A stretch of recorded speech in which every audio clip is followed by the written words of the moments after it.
wato kai yake in dai har zamu zanna majalisar nan baka da wata damuwa illa kawai ka latsa waya. Kai ban din nan ce da aka ranar ta Najeriya ne ke duba.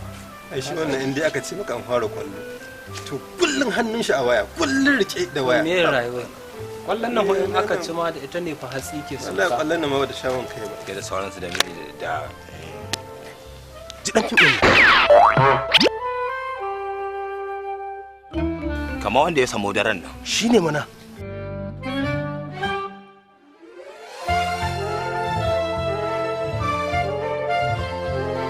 Malam lahiya. Da Allah to ai hakuri dan Allah. Ai hakuri da Allah. Yake Malam Zahra gaskiya ban natsu da mutanen nan ba. To kana dai bari su ba irin na wanda zaka ba da bane gaskiya. Ka dai gani bari shiga gidan nan. Shige okay bari shiga gidan nan. Muna nan sai na ga da a kare. Ina nan. Malam Zahra. Sarkin kwallo.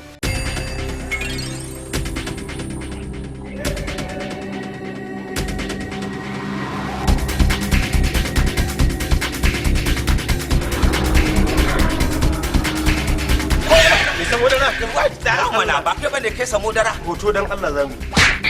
Zaro wayannan da Allah mu samu mai dan wannan salfi. Taimaka mana mu a cikin anguwa muka ce mun san ka sai a ce ƙarya muke. Sai a ce ƙarya ne. Amma hoto kaga shikenan. Yawwa dan Allah. Dauka.